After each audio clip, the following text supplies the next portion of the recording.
জামাত ইসলামের কেন্দ্রীয় অফিস। এই যে মগবাজার আমার এখান থেকে বেশি দূরে না, জামাতের কেন্দ্রীয় অফিস আছে। এই যে কওমি মাদ্রাসার ছাত্ররা আইছে, ইসলামী আন্দোলন, ঠিক আছে নি, এই সব কর্মদেশে বাইরে আসছে। ওরাই বলতেছে, এরা বেশি বলতেছে জিকির করেন, এরা কাইটটা নিয়ে ছাড়তে ভালো করে। তোরা আমি চিনি, আরে বলাবান পরে আমার বাসটা দিতে পারা, আমি বুঝা ভালাইছি। এর লেগে 1.5 ঘন্টা কি ওয়াজ করে লাইছি। আগে ইসলামী আন্দোলন আছে, খেলাফতে মজলিস আছে, জামাত ইসলাম আছে, বাংলা ইসলামী ফ্রন্ট আছে, ইসলামিক ফ্রন্ট আছে, জাকের পার্টি আছে, তরিকত ফেডারেশন আছে, সুপ্রিম পার্টি আছে, বাংলাদেশে অনেকগুলো ইসলামী দল, রাজনীতি দল আছে।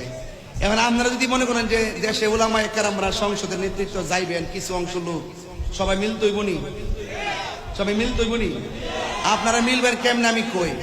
আপনারা কেমনে মিল কয়ে দিয়া যায়, হারুন মিয়া কথা কই, আপনারা আর বড় হুজুর, আমরার বড় হুজুর আসিনি, সবাই একটা দরজা লাগায় ভিতরে বল বয়া আকিদার বিষয় যেটি আছে ওইলে আপনি আমারা বুঝাইয়া নিন, নাইলে আপনারা বুঝা আয়েন। এরপরে যদি আমরা যদি একটা মিল হইতাম পারি, এমন কোন মারফুত নাই, আমরা কাছ থেকে এগুলো ছিনাই নিব। আর আপনি যদি আমরা বরাক বাস দিন, তাহলে আমরা তো মাহাল বাস দিব। কেমন দিলাম, কেমন দিছি, কেমন দিলাম?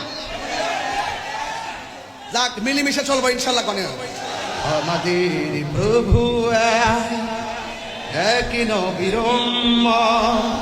জীবন বিধান, ওই শিবানী কোরআন, তবে কেন এক হে মুসলমান, এক করিয়া হবন, ঠিক কিনা? মিলেমিশে চলবেন, মিলেমিশে, ঠিক আছে? কোনো ধাক্কা ধাক্কি চলবে। ওলামা একরামদের বিভাজন আলোচনার সাপেক্ষে সমাধান হোক, আমরা চাই কি চাই না? মাজার ভাঙতে যাবেন না, জিয়ারত করতে যাবেন ইনশাল্লাহ। মাজার ভাঙতে যাবেন না, জিয়ারত করতে যাবেন, এতে আমরা খুশি হব।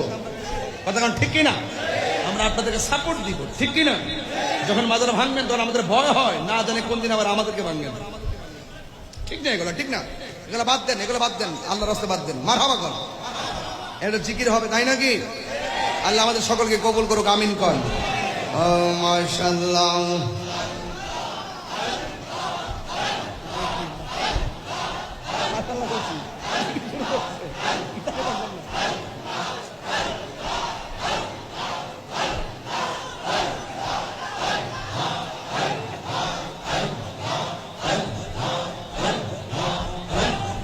মুর্শিদ মুর্শিদ